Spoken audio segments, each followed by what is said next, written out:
Primera de Tesalonicenses, capítulo 5, versículo 12 al 18. Vamos a estar estudiando esta parte de la Escritura. Y el apóstol Pablo, después de darles indicaciones a la iglesia de los tesalonicenses, termina con 4 exhortaciones que son sumamente necesarias. Y en esta tarde espero en el Señor poder compartirlas con la mayor claridad posible y que podamos ser edificados a través de ello.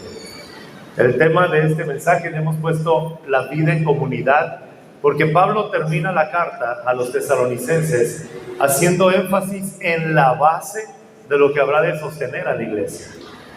La iglesia de los tesalonicenses, según nos dice la palabra de Dios en Hechos 17, se fundó en medio de persecuciones.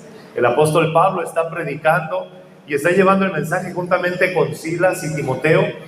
Y la gente, en lugar de recibir el mensaje con alegría y regocijo, empezaron a perseguir a los cristianos, querían lincharlos por llevarles el mensaje. Y entonces así nace la iglesia tesalónica. No es una iglesia que nacieron en un ambiente feliz y contentos, sino en una iglesia que supieron el costo que era servir y seguir a Cristo. El apóstol Pablo empieza a escribirles a ellos esta carta teniendo en mente el corazón, el pensamiento y cómo ellos se encuentran. Y Pablo termina esta carta en el capítulo 5 hablando acerca de la importancia de la comunidad, porque la iglesia es la base para todos aquellos que estamos viviendo en un mundo lleno de corrupción, de pecado, de tentaciones y de maldad. No estamos en un mundo perfecto. Las situaciones, las circunstancias que estaban enfrentando los discípulos de Cristo en la ciudad de Tesalónica son las mismas situaciones que enfrentamos nosotros. Muchos de ellos estaban siendo expulsados de sus trabajos, otros estaban siendo expulsados de su familia, otros estaban en la cárcel y algunos otros ya habían dado su vida por causa del Evangelio. Y el apóstol Pablo, animándolos, les da estas 4 exhortaciones, porque lo que Pablo quiere es cuidar a la comunidad de la iglesia. La iglesia es una comunidad de creyentes que desean agradar a Dios. Esa es la definición que tenemos como iglesia. No es una institución, no es una organización, no es una asociación, no es un club al que perteneces. La iglesia es el cuerpo de Cristo, lavado y comprado con la sangre de Él, diseminada en todo el mundo. Eso es la iglesia. Nadie tiene derecho de exclusividad. La palabra de Dios nos enseña que la iglesia es esta comunidad de creyentes que desean agradar a Dios. Esta es la iglesia. Y Pablo quiere preservar esa comunidad. Ahora, en medio de lugares y momentos en los cuales la gente estaba perdiendo a su familia, perdiendo su trabajo, en medio de las tentaciones, Pablo habla acerca de la comunidad y la labor que ésta tiene. Son un grupo de creyentes que desean agradar a Dios, pero la iglesia se volvía el refugio de los creyentes. La iglesia era el lugar donde llegaban las personas y no había competencia.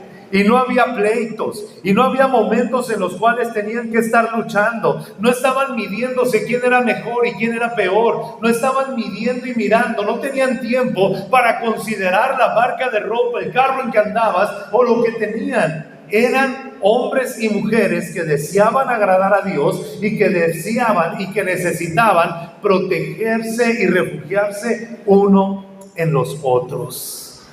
Esta es la iglesia. El concepto bíblico de iglesia no ha cambiado. Y Pablo empieza llegando al final de la carta diciéndoles la venida de Cristo, recordándoles que ellos son llamados y amados por Dios, pero no quiere terminar esta carta sin decirles lo que es la comunidad y cómo podemos mantener viva, paciente y con amor en Cristo a esta comunidad. Hermanos, la definición bíblica de iglesia no ha cambiado. Somos una comunidad de personas que desean agradar a Dios. No somos una comunidad de personas que nos tienen que convencer para agradar a Dios. Tenemos que tener este corazón y este anhelo de desear a Dios. Esto es lo que hace la sangre de Cristo. Nos limpia de todo pecado y permite que el Espíritu Santo habite en nuestra vida. Y el Espíritu Santo nos está dando día tras día el deseo y el anhelo de agradar al Padre que ha enviado al Hijo y al Espíritu Santo. Esto es la iglesia. Pero como todo lo valioso se tiene que cuidar y tiene que tener el respaldo del Señor. Las 4 exhortaciones que da el apóstol Pablo es cómo nos vamos a conducir hacia los líderes, la conducta hacia los hermanos, la conducta individual y la conducta en la comunidad. Al igual que hoy, es sumamente necesario prestar atención a estos consejos que el apóstol Pablo, inspirado por el Espíritu Santo, nos da. Amén. Si va conmigo a la palabra de Dios, podemos darnos cuenta en Primera de Tesalonicenses, capítulo 5, la forma en la cual el apóstol Pablo primero nos empieza a hablar en nuestra conducta hacia los líderes. Empezamos con la conducta hacia los líderes y es lo que encontramos en este pasaje. Primera de Tesalonicenses, capítulo 5, versículo 12, dice: hermanos, les pedimos que sean considerados con los que trabajan arduamente entre ustedes y los guían y amonestan en el Señor. Qué maravilla, hermanos. Fíjese cómo está hablando el apóstol Pablo. El apóstol Pablo está hablando acerca de los líderes que están guiando a la congregación y que están al pendiente de la congregación. La función de los líderes era sumamente importante y el sacrificio que hacían los líderes era muy grande. Muchos de ellos renunciaban a sus trabajos porque tenían que estar cuidando a la grey del Señor. Y los peligros que había en ese entonces son los mismos peligros que hay ahora. Ya en ese entonces se levantaban un montón de falsos maestros y falsos profetas, y los líderes tenían que conocer el pensamiento de Pablo, el pensamiento de Pedro, el pensamiento de los apóstoles. Las enseñanzas que recibían venían de ellos, y ellos tenían que estudiar, conocer y saber que lo que estaban recibiendo era verdad. Ahora, esto es muy interesante y quiero que preste bastante atención, porque el apóstol Pablo no está exigiendo ni está usando argumentos como honra al fundador de la iglesia, porque si no lo honras, Dios no te va a bendecir a ti. Tampoco está diciendo el apóstol Pablo, tienen que tener devoción por los líderes para que Dios los bendiga. Tampoco el apóstol Pablo está usando la herramienta que en este tiempo se usa como estrategia de manipulación. No se les olvide, hermanos, que no toquen al ungido de Jehová porque les va a ir mal. El apóstol Pablo no está usando chantaje, manipulación ni amenazas. El apóstol Pablo está apelando al corazón de la comunidad de creyentes. Fíjense con qué ternura y con qué amor apela Pablo a la voluntad y al corazón de la comunidad. Les está diciendo: hermanos, les pedimos.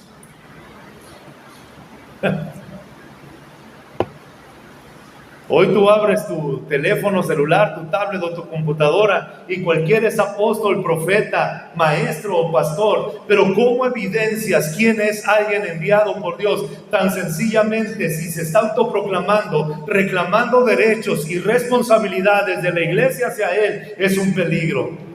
El apóstol Pablo no exige, el apóstol Pablo no amenaza, el apóstol Pablo no chantajea, el apóstol Pablo apela al corazón transformado y regenerado por Cristo y los lleva diciendo: amados hermanos, les pedimos que tengan consideración con los que trabajan arduamente con ustedes. Este hombre que está dejando otras oportunidades para guiarlos, para cuidarlos, para protegerlos, tengan consideración.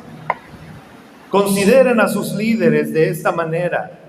Y luego sigue diciendo en el versículo 13: ténganlos en alta estima y ámenlos por el trabajo que hacen y vivan en paz unos con otros. Dos cosas que necesita el líder. Cuando el apóstol Pablo está hablando acerca de la consideración, Pablo está diciendo lo siguiente: no dejen que las necesidades le agobien, estén al pendiente de su vida, pero no como obligación. No como la superstición de creer que si te ayudas a alguien que está sirviendo al Señor, Dios te va a bendecir más. Amados hermanos, Dios nos ve a todos de la misma manera y todos valemos lo mismo delante de Él.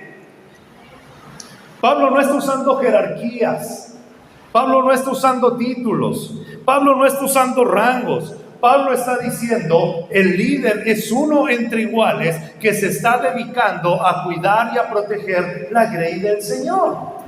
Diferentes ministerios, diferentes responsabilidades, un mismo valor, un mismo Señor delante de Él. ¿Alguien está aquí esta tarde? Ahora, lo siguiente es este versículo 13, lo que estamos leyendo. El apóstol Pablo dice, ténganlos en alta estima y ámenlos.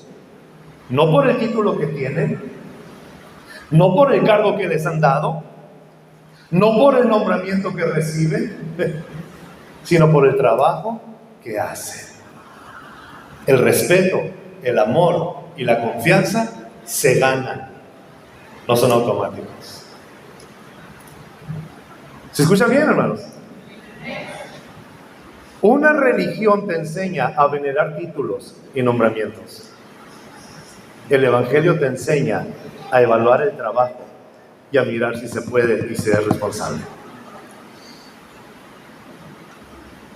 Para cualquier institución, un título, nombramiento, jerarquía es importante. Y te capacitan de tal manera para que aprendas a respetar títulos.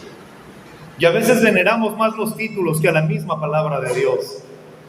Pero Pablo dice, tienen que tienen que amar, cuidar, tener en alta estima, darle honra cuando se merece, siempre y cuando estén haciendo un trabajo digno de ese respeto. A la luz de la palabra, ¿qué es un líder? Y es aquí donde viene lo que muchas veces nos empezamos a cuestionar. Para aquellos que están acostumbrados en el área educativa, para aquellos que están acostumbrados en el área educativa y que están en alguna aula, miran al pastor y dicen, ya viene el día del niño y el pastor nomás no hace nada. Ya viene el día de la madre, el día del padre y no se le ve nada al pastor. ¡Qué salado! Esto no me lo reveló carne ni sangre, hermano, sino la risa que ustedes están teniendo. Y vemos al pastor y en el contexto que estamos pensamos que esa es la función del pastor. Es que el líder es lo que debería de estar haciendo, estar promoviendo estos eventos. Ya lo están teniendo tus niños y ustedes en otras partes. La iglesia no es la que tiene que hacer eso. Si alguien viene del sector empresarial, va a empezar a decir, es que el pastor debería de estarnos dando la visión, la misión, los objetivos, el propósito cada domingo de lo que es la iglesia.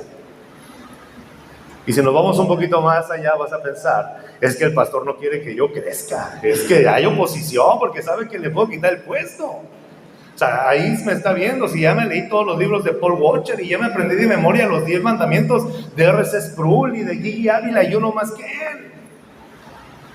Y si nos vamos al ambiente político, los que han andado ahí, miran al pastor y piensan, yo creo que el pastor debería hacer una encuesta porque la democracia es la voz del pueblo y deberíamos entre todos hacer una encuesta y saber qué es.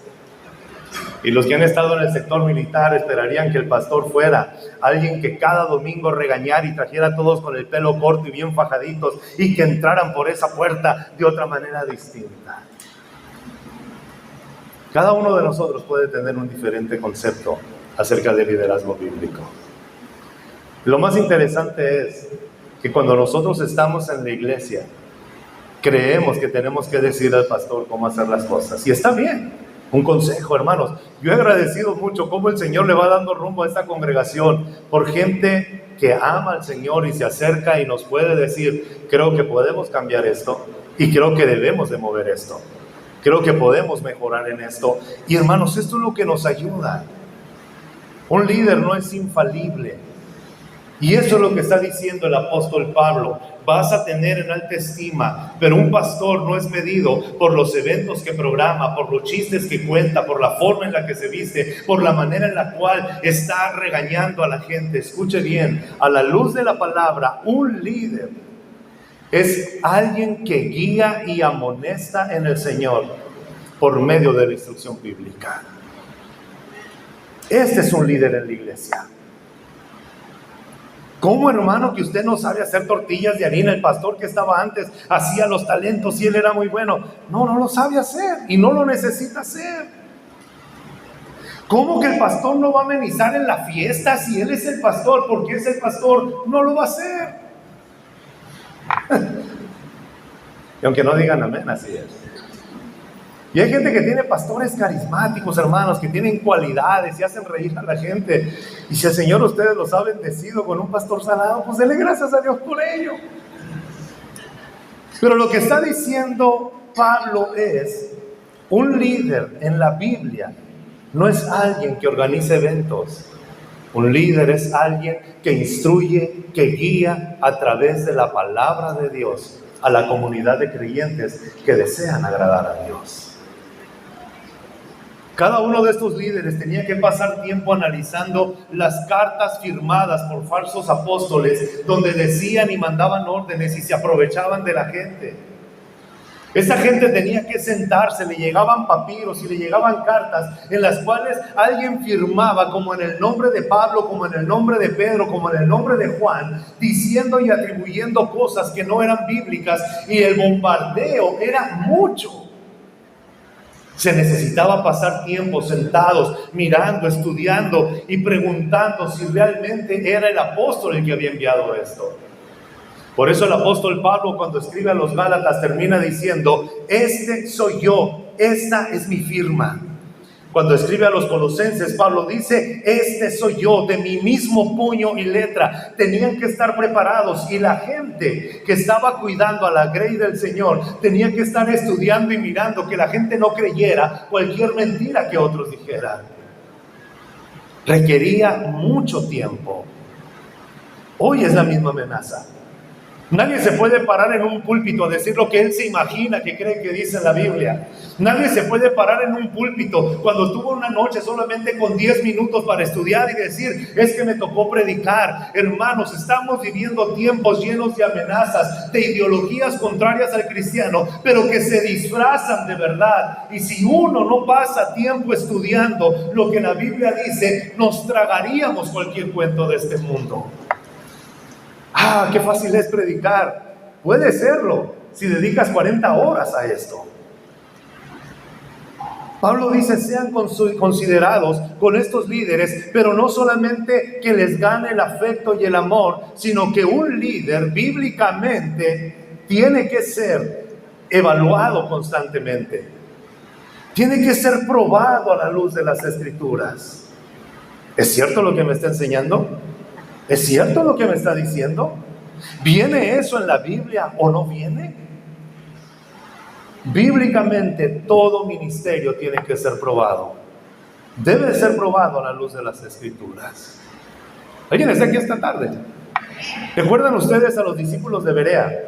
Aquellos que vinieron un domingo pasado, aquellos discípulos de Berea, que dice la palabra de Dios, que cuando el apóstol Pablo les estaba predicando, ellos tenían un corazón más noble que los de Tesalónica y los de otra región. ¿Sabe por qué? Porque mientras el apóstol Pablo estaba enseñando la Biblia, ellos se iban a las Escrituras para ver si era cierto lo que él les estaba diciendo.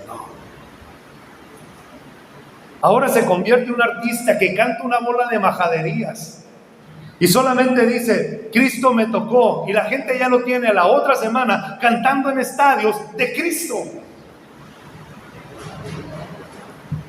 Y decimos: qué glorioso lo que el Señor ha hecho. Tenemos que prestar bastante atención a lo que dice el apóstol Pablo en 1 de Timoteo: no pongas a un recién convertido a enseñar, porque caerá en la trampa del diablo. Pero ya está enseñando, qué tremendo. No, no es tremendo.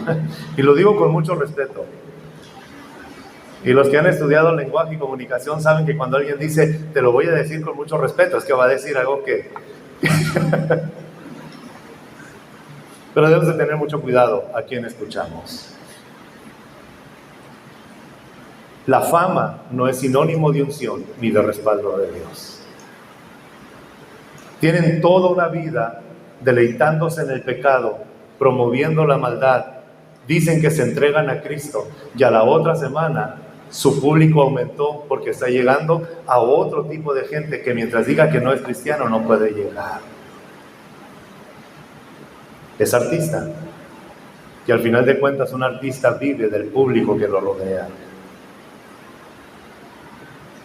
El apóstol Pablo está diciendo, si alguien te quiere enseñar la palabra, o como cualquier líder en la comunidad, tiene que ser probado, tiene que ser evaluado, no a la luz de la escuela, no a la luz del ejército, no a la luz de la democracia, sino a la luz de las Escrituras. El trabajo debe ser evaluado. La persona debe ser evaluada.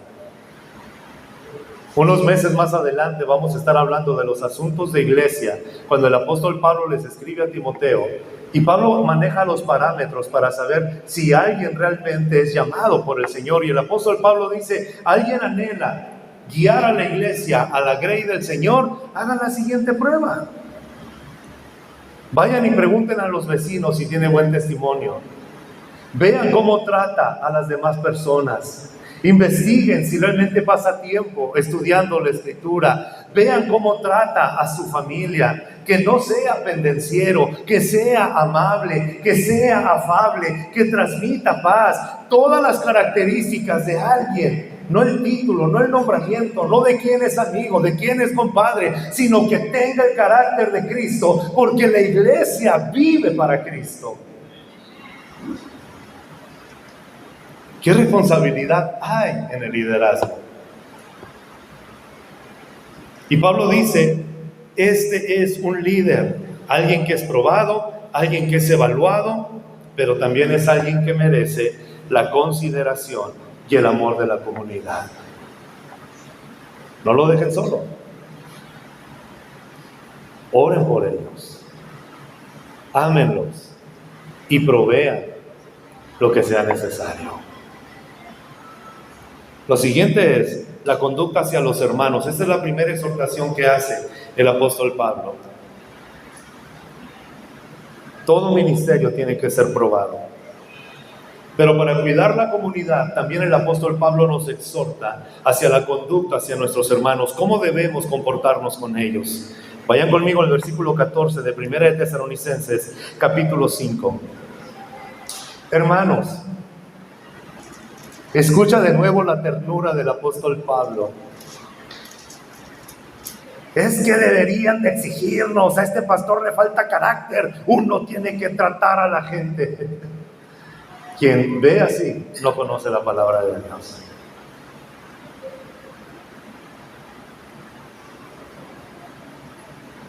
Como pastor yo no soy dueño de la congregación. Y le tengo más temor al dueño de la congregación. Fíjate cómo habla el apóstol Pablo. Hermanos, también les rogamos. Hermano, Pablo ha de haber sido un hombre recio, duro. Y cuando empiezas a leer las cartas paulinas te das cuenta de un hombre quebrantado por el poder del Espíritu Santo, que antes perseguía a la iglesia y maltrataba a los cristianos, pero fíjate cómo les está hablando ahora. Hermanos, les rogamos. No es dueño de la congregación.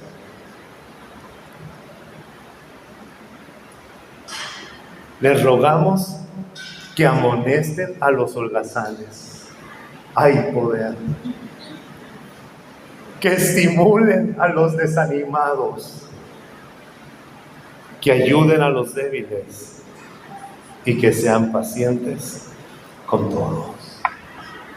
¿Cómo debo de tratar a mi hermano? ¿Cómo se mantiene sana la comunidad? El apóstol Pablo nos dice, esto no merece o no lo va a llevar tanto tiempo, pero el apóstol Pablo dice, si alguien entre ustedes está de holgazán, amonéstenlo, llámenle la atención, díganle que no nació para estar de flojo, díganle que se ponga activo.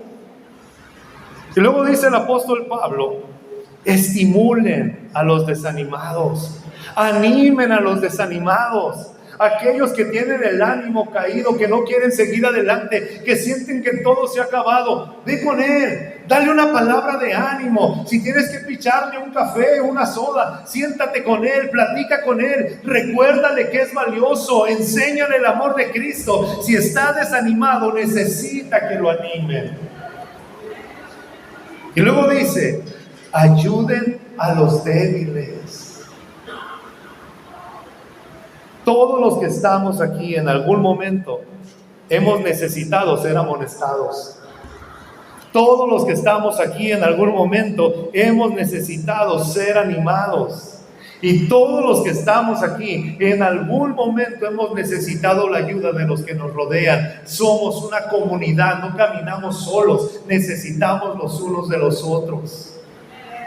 El problema es que si no somos guiados por el Señor, lo que vamos a hacer, que muchas veces podemos haber cometido ese error, va a ser amonestar a los desanimados. Qué bárbaro, mira otra vez tú ahí metido en lugar de estar en otra cosa. Y estimulamos a los flojos y holgazanes. No oran, no leen la Biblia, no conocen al Señor, no quieren hacer nada por Él. Y lo que pensamos es, hay que motivarlo, pastor. ¿Qué le parece si lo invitamos a que predique el otro domingo para que se anime? Es holgazán, no merece compartir la palabra de Dios. Es que en otras instituciones funciona eso, que cuando alguien anda medio acá, lo incentivamos, pero en la iglesia no. En la iglesia dice, si alguien está de holgazán, tienes que amonestarlo. Y si alguien está desanimado, tienes que animarlo.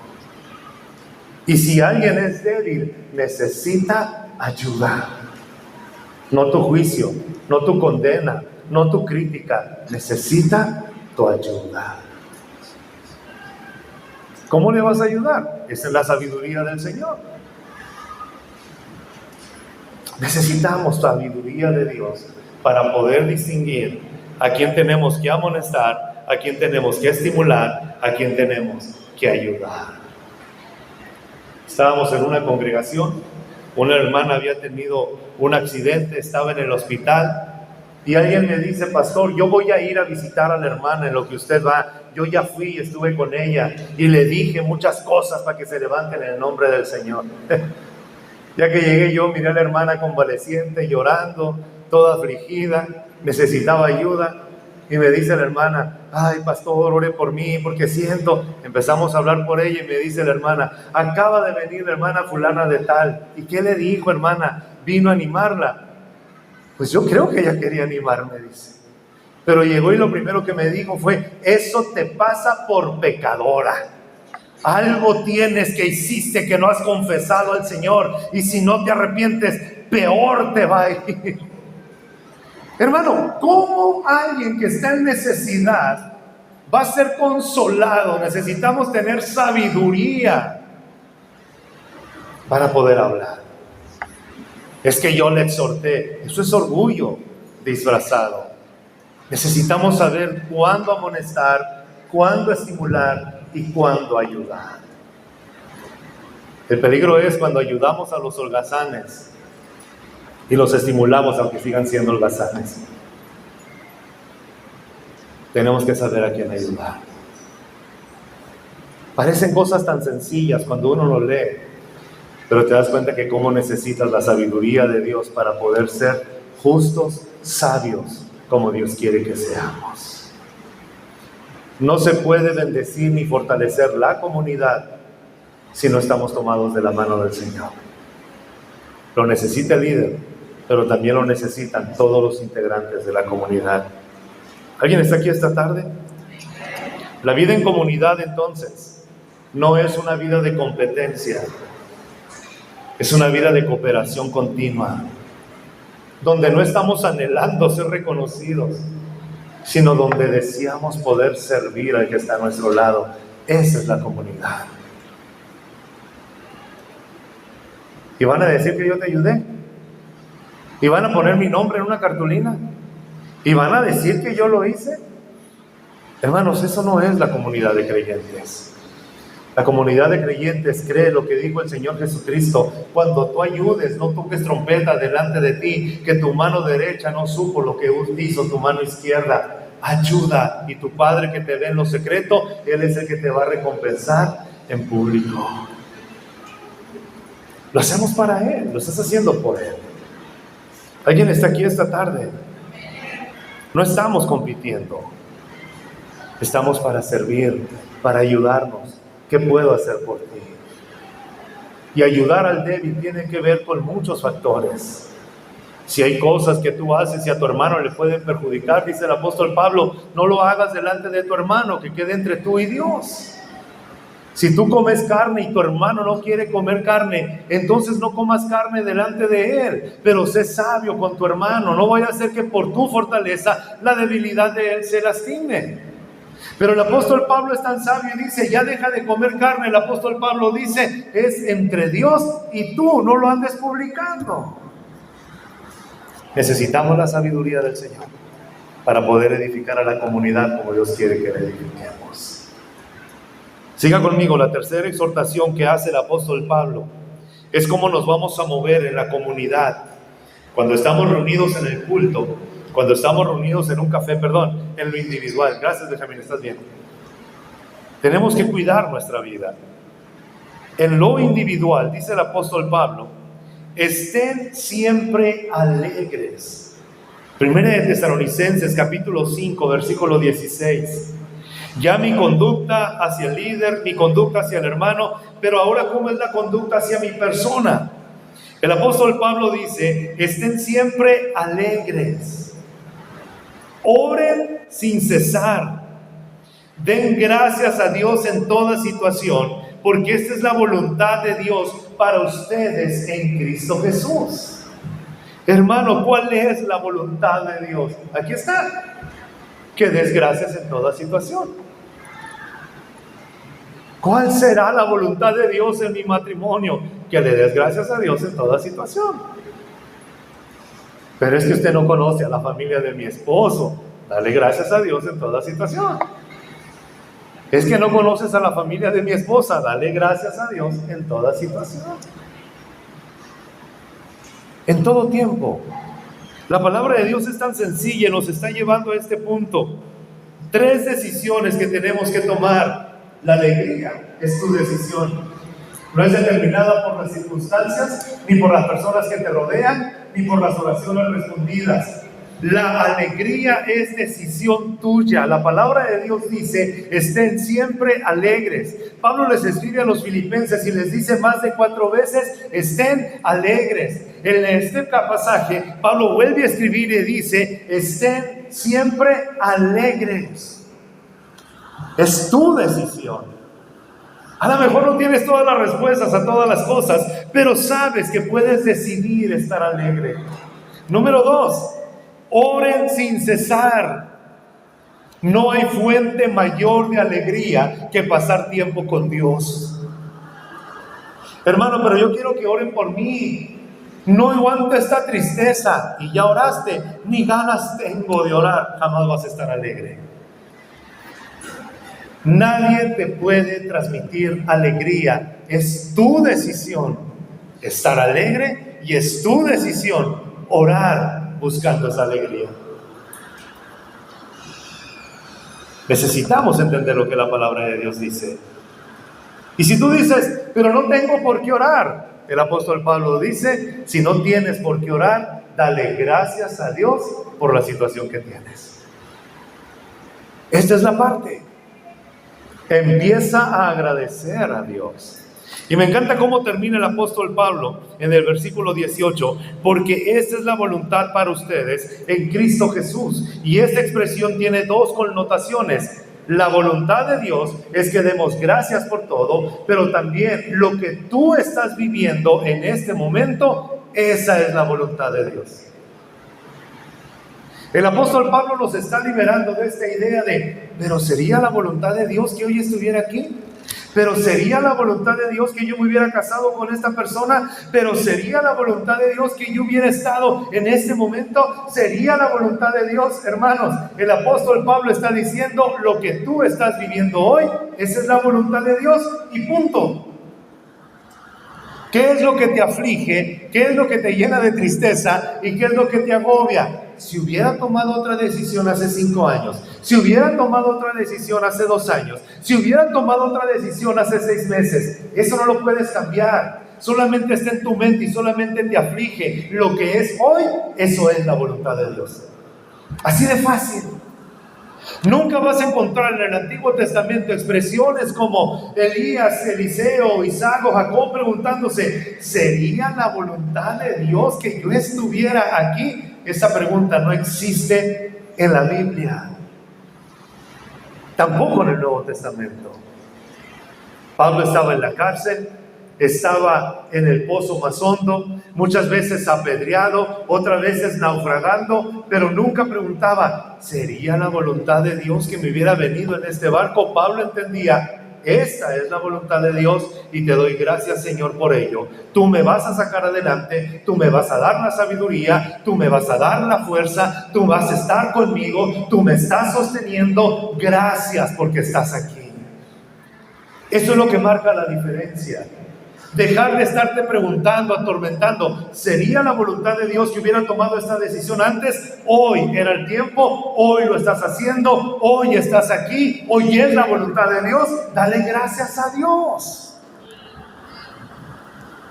Hay cosas que nos atormentan y el 95% de ellas no son reales, y en lugar de darle gracias a Dios por lo que es real, estamos queriendo hacer cuentos imaginarios de nuestro pasado. Pablo corta con esto y dice: por esto, en donde estás, dale gracias a Dios. Él te va a ayudar, Él te va a sostener, Él te va a dar la sabiduría. Sigue adelante. ¿Alguien está aquí esta tarde, hermanos? Los veo muy serios. ¿Sí se escucha bien? Yo estoy batallando un poquito con el sonido, pero ¿sí se escucha bien allá? Que si se escucha bien, no es cierto. Y la tercera exhortación que hace el apóstol Pablo es a la vida en comunidad, cuando estamos en comunión. La mayoría de los teólogos usan la palabra cuando estamos en comunión, pero aquí en nuestro contexto parece así como de otra religión, ¿no? Estamos en la comunión. Pero cuando Pablo habla de la comunidad, se refiere al aspecto del culto cuando estamos adorando al Señor, pero también se refiere al aspecto cuando estás conviviendo con otro hermano, cuando te estás tomando un café con él, cuando están saliendo a comer o a cenar, cuando lo invitaste a tu casa para disfrutar algo. Esto es lo que está hablando de la comunión. Dice la palabra de Dios en 1 Tesalonicenses 5:19 lo siguiente: no apaguen el espíritu, no desprecien las profecías, sométanlo todo a prueba y aférrense a lo bueno. Esas son las indicaciones para vivir en comunidad. Lo primero que tengo que hacer es no apagar el espíritu, no entristecerlo, no hacer nada que lo ofenda. No habla con que el Espíritu Santo se va y viene. Habla que el Espíritu Santo siempre está dentro de ti, pero lo puedes contristar. ¿Y de qué manera se contrista el Espíritu Santo? Cuando no estamos obedeciendo la palabra de Dios. Es así de sencillo. Y cuando estoy conviviendo con mis hermanos, debo de saber cómo voy a convivir con ellos, lo que voy a hablar, lo que voy a decir, lo que voy a escuchar, lo que vamos a comentar o lo que vamos a ver. Toda profecía, y quien la dice, eso es lo que está diciendo el apóstol Pablo, debe ser evaluada y probada a la luz de las Escrituras. Lo voy a volver a decir para que lo puedan copiar. Toda profecía y la vida de quien dice la profecía tiene que ser evaluada a la luz de las Escrituras. ¿Cómo puedo saber que una profecía viene de Dios? Mira quién lo está diciendo. Así de fácil. Es que dicen que este hombre es profeta. Evalúa su vida. Estábamos en una congregación y de repente me suena el teléfono. Todavía era el teléfono de casa. Me suena el teléfono y escucho la voz de alguien que me dice: pastor, muy buenas tardes, el Señor le bendiga, tengo un mensaje de parte del Señor para usted y para su congregación. ¿Y quién es usted? Soy el evangelista fulano de tal, que el Señor me ha usado para levantar muertos, resucitar muertos, levantar enfermos y hacer todo. Y el Señor me ha indicado que su congregación es bendecida con que yo vaya. Le digo, oiga, qué curioso que el Señor le haya dicho a usted y no me haya dicho a mí. Si el que está cuidando esta grey soy yo, no usted. ¿Y cómo dio con mi teléfono? No, pues yo lo conseguí con otro consiervo y que no sé qué. No, hermano, no puede venir a predicar a esta iglesia. Pero sí, usted no sabe lo que se va a perder. No, sí sé lo que me voy a perder. Por eso no quiero que venga a predicar a la iglesia. Colgué el teléfono y a los 3 días me habla un pastor y me dice, oye Benjamín, ¿qué pasó? Te recomendé un evangelista tremendo, poderoso, para que esté ahí y no lo recibiste. Y no lo voy a recibir, hermano. Nomás quiero preguntarle 2 cosas. ¿Este hombre cuánto tiempo tiene aquí en México?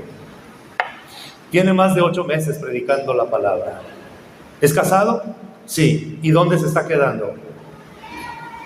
Perdón, me dijo. ¿En dónde se está quedando? En la casa de tal hermana. Ok. ¿Esa hermana está casada? No. Está pasando por un proceso de divorcio. ¿Cómo se te ocurre meterlo ahí? ¿Y su esposa está aquí? No. Tiene 8 meses el hombre sin su esposa.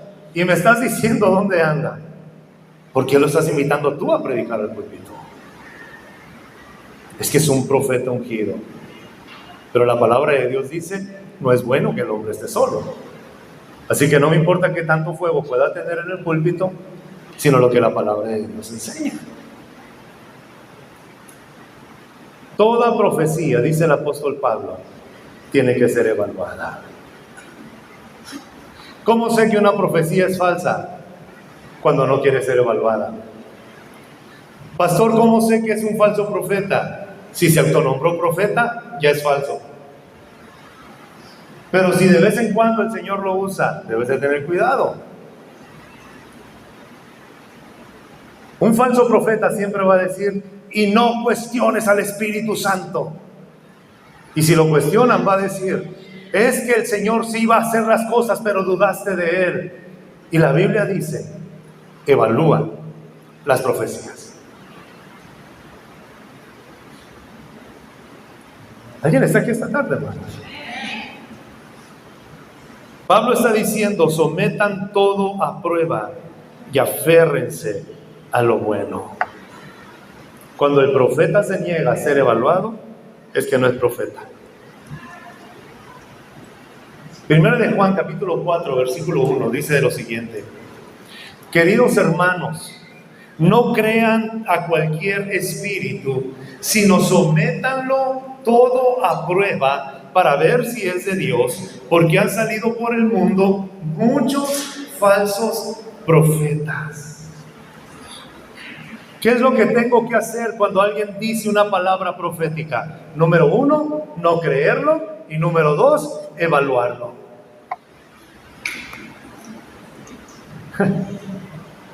Y hoy cunden los falsos profetas. Es que tal profeta dijo esto, hermanos. Ahora, escuchen muy bien esto, porque quiero solamente aclarar lo que es la profecía bíblica. La profecía bíblica no tiene nada que ver con adivinación. ¿Alguien de aquí nació el 3 de marzo? En una multitud de 100,000 personas o de 1,000 personas, claro que va a haber 1, 5, 7 que nacieron en esa fecha. No, los que levantaron la mano, bájenla, no estaba preguntando. Pero hoy ves a gente que empieza a decir, el Señor me muestra el número 15. No sé qué querrá decir ni de quién se trata, pero el número 15. Y en la numerología, el número 15 es perfección, madurez y bla, bla, bla. Hermanos, es como si estuvieras abriendo un libro de horóscopos y tú dices, ¿qué signo zodiacal soy? Ok, soy este, número 15. El número 15 es madurez, eso quiere decir que tú vas a salir más adelante. Cuesta cuidar la comunidad del Señor. Tienes que tener cuidado a quién estás viendo en tus redes sociales. Es que es profeta. Y viera qué tremendo, hermano, le adivinó al hombre dónde estaba la llave que no encontraba. Es muy peligroso el espíritu de adivinación que hoy está en muchos púlpitos. Pero no es el Señor. La profecía bíblica no tiene que ver con adivinanzas. Si tú le estás pidiendo algo al Señor, muchas veces esa respuesta la vas a recibir en la intimidad de tu hogar, donde dijo el Señor Jesucristo: entra a tu cámara secreta y habla con tu Padre, y tu Padre, que ya está ahí esperándote, te va a dar la respuesta. No te dice y te va a enviar a alguien que tome un micrófono y te avergüence delante de toda la gente. ¿Estamos tocando terreno santo? Sí. Pero ves a gente que toma el micrófono y le empieza a decir a alguien: el Señor dice que han hablado de ti, pero Él va a avergonzar a esa gente. Él te va a levantar porque tú eres ungido. Él te va a levantar y empoderar. Hermanos, tenemos que entender esto. Dios lo hará así. Es más importante a ese que está empoderando que los otros que también son hijos de Él y que sufrieron. Dios no trabaja así. Pero suena espectacular. Y si en algún momento usted quiere estar en este sentir, permítame darle entonces las herramientas. Todo profeta, al igual que todo pastor, tiene que ser evaluado, y toda profecía tiene que ser evaluada. ¿A la luz de quién? A la luz de la Escritura. Y cito lo que dice John Owen, un predicador de 1780. Si las nuevas revelaciones contradicen las palabras de Dios, entonces son falsas. Y si no contradicen la palabra de Dios, entonces no son necesarias. Así de fácil. Si las nuevas revelaciones contradicen la palabra de Dios, son falsas. Y si no la contradicen, entonces no son necesarias. Los profetas, como estaban en el Antiguo Testamento, ya no existen hoy en este tiempo. Hebreos capítulo 1, del 1 al 3 dice: Dios, habiendo hablado durante mucho tiempo en el pasado por medio de los profetas, hoy nos habla por medio de su Hijo.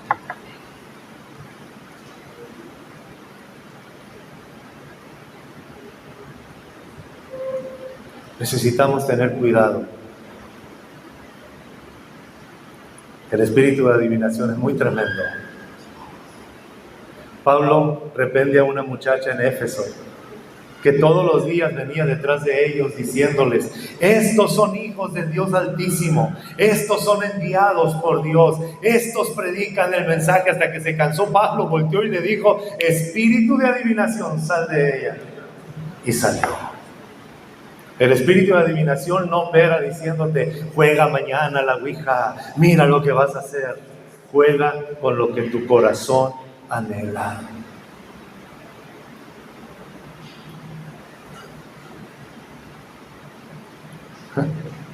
La profecía bíblica no tiene nada que ver con adivinación. La profecía bíblica tiene que ver con edificar, con animar y consolar. 1 Corintios capítulo 14, versículo 1. El apóstol Pablo dice: el que profetiza habla a los demás para edificarlos, para animarlos y para consolarlos. Si pegas estos versículos con lo anterior, cuando el apóstol Pablo dice: estimulen a los desanimados, amonesten a los holgazanes, ayuden a los débiles, lo que el apóstol Pablo enseguida dice es esto: no apaguen las profecías, sino evalúen las profecías. ¿Por qué? Porque mientras tú estás tomando café con alguien, conforme tú estás escuchando una enseñanza, en alguna reunión de oración, el Señor usa la palabra para recordarte quién eres, para exhortarte, para consolarte o para levantarte. Esta es la palabra profética. El apóstol Pedro dice: tenemos la palabra profética más eficaz en las Escrituras. Ahora, había situaciones cuando el don de la profecía o el regalo de la profecía se manifestaba consecutivamente en alguien, entonces les empezaban a llamar profetas. ¿Están aquí todavía, hermanos? Es que un profeta me dijo. Para que Dios te exhorte, te anime y te consuele, no necesita hacer temblar a alguien que agarre el micrófono y delante de toda la gente decirte. Lo que tú necesitas es doblar las rodillas y tomar café o acercarte a personas que aman a Dios y siempre te van a dar una palabra que te consuele, que te anime o te edifique. Esta es la profecía. Si estamos en esto, hermanos. Vaya conmigo, por favor, en 2 minutos lo vemos, Hechos capítulo 13. ¿Por qué el apóstol Pablo podía hablar con esta autoridad? No es tapa, yo lo voy a tener aquí. Hechos capítulo 13, versículo 1. Dice la palabra de Dios: en la iglesia de Antioquía, escuche, eran profetas y maestros Bernabé, Simeón apodado el Negro, Lucio de Cirene, Manaén, que se había criado con Herodes el tetrarca, y Saulo. Saulo era profeta y era maestro. Bernabé era profeta y era maestro. Y a uno que le decían el Negro, ya se usaban los apodos ahí. Así dice aquí: Simeón apodado el Negro. Así que si usted le dicen el güerito o lo que sea, pues no se preocupe, es bíblico. Dice la Biblia en el versículo 2: mientras participaban en el culto al Señor y ayunaban, el Espíritu Santo dijo: apártenme ahora a Bernabé y a Saulo para el trabajo que yo los he llamado. ¿Quién lo dijo? El Espíritu Santo. ¿A través de quién? A través de algunos de estos profetas. Pero no fue ni Bernabé ni fue Saulo. Pudo haber sido Simeón, pudo haber sido otro hombre que estaba ahí llamado Lucio. Pero el Espíritu Santo habló. Y dijo el Señor: apártenme a Bernabé y a Saulo para el lugar que yo los he llamado. Y sabes, antes de que lleguemos al otro versículo, nosotros pensaríamos, inmediatamente todos mandaron a Bernabé y a Saulo al viaje misionero. Fíjate lo que dice el versículo 3. Así que después de ayunar, de orar y de imponerles las manos, los despidieron. ¿Qué es lo que estaban haciendo? Poniendo a prueba la profecía que ellos sabían que había dado el Espíritu Santo.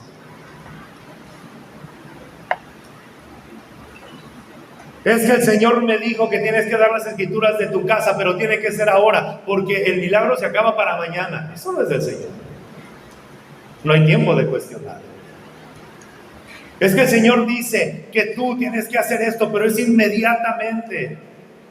Esto no puede ser el Señor. Hace poco estábamos viendo un video y le digo a mi esposa: ¿cómo me da tristeza esto? ¿No te dan ganas de llorar? Están en una campaña grandísima, una mega iglesia, y llaman a un hombre que no es ni cristiano, y el falso profeta diciéndole: anoche soñé contigo y el Señor me dijo que tú tienes que dar el terreno en este momento y me lo tienes que dar ahora. Con una arrogancia, exponiendo públicamente a alguien y amenazándole y diciéndole: porque el Señor dice que si no lo regalas no tendrás bendición de parte de Él. Y todavía le pregunto el sinvergüenza este: ¿quieres dinero o la bendición de Dios? Manipuladores, rateros, ladrones que avergüenzan al Evangelio. Y lo podemos decir con toda plenitud, porque a la luz de la palabra, eso no es un profeta, ni esa es la profecía. Necesitamos levantarnos en medio de una generación y proclamar lo que realmente es la palabra de Dios. Y eso solamente se hace cuando una comunidad que quiere agradar al Señor se mantiene sana. Cuida lo que estás viendo en internet. Te emociona, te hace llorar, tocan el shofar, hacen temblar, pero Dios no está ahí. Tienes que evaluar la profecía.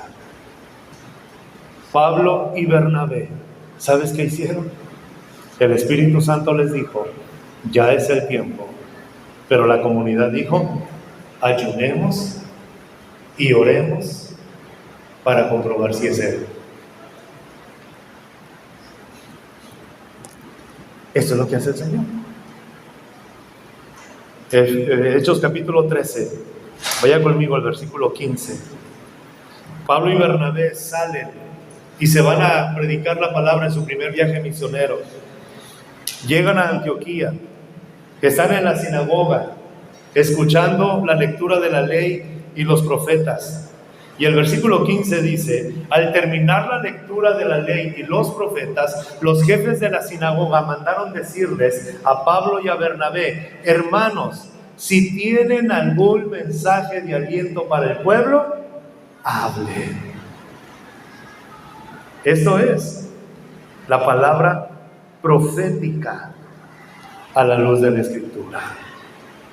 No adivinanzas, no numerología, no ritos satánicos llamándoles actos proféticos. Es para animar, para edificar y para consolar a la comunidad que quiera agradar a Dios. No le dijeron a Pablo y a Bernabé, ¿quién va a ganar la final en el mundial? No le llamaron a Pablo y a Bernabé para decirle, ¿de qué color va a ser el carro del año que voy a sacar? A ver, adivíname cuándo nací. Hermanos, los ministerios del Señor no son un espectáculo, son para la edificación del cuerpo de Cristo. Dígale que está a su lado, ya casi terminamos. Volvemos a la presentación, Benjamín. En cambio, el que profetiza, dice la palabra de Dios, lo hace para edificación, para animar y consolar a la iglesia. Y voy a decir lo que dice el apóstol Pablo, un versículo anterior a esto. El apóstol Pablo dice, quisiera que todos profetizaran. Quisiera que todos profetizaran. Moisés está en el monte Sinaí con los ancianos. Josué y otro joven se quedaron en el campamento. Y cuando descendió el Espíritu de Dios sobre ellos, también descendió sobre aquellos ancianos que se habían quedado en el campamento. Y viene alguien corriendo y le dice a Moisés, Moisés, allá en el campamento hay dos que no vinieron al culto y están profetizando igual que los que están aquí. Les digo que se callen. Y Moisés dice, ojalá todo el pueblo profetizara.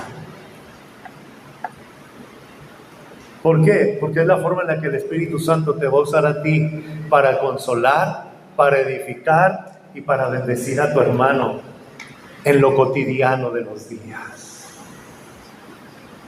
Dios quiere usar tus labios para bendecir. Dios quiere usar tu boca para bendecir. Dios quiere usar tus manos para consolar. Necesitas convivir con tus hermanos. ¿Qué es lo que va a suceder? Lo último no es una exhortación. Lo último es una promesa de parte de Dios. Lo que nosotros no podemos hacer, Dios sí lo va a hacer. Escuche, que Dios mismo, el Dios de paz, lo santifique por completo y conserve todo su ser, espíritu, alma y cuerpo, irreprochable para la venida de nuestro Señor Jesucristo. Tú no puedes santificarte tú mismo, pero el Padre te está santificando día tras día. El Espíritu Santo te está llevando a ser el hombre y la mujer que Él ha planeado que tú seas. El Espíritu Santo te está formando de una manera tan clara y poderosa. ¿A través de qué? De una comunidad, de la instrucción bíblica, de la oración, de la gratitud, de la decisión de estar alegres. Él ha hecho una obra perfecta en ti. Y el versículo que sigue dice, el que los llama es fiel. ¿Y sabes qué va a hacer? Así lo hará. No apagues el espíritu.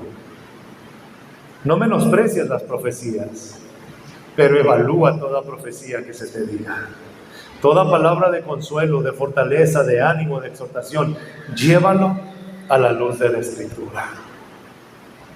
Evalúa a quien te está enseñando la palabra de Dios y considera también el arduo trabajo que se puede estar haciendo.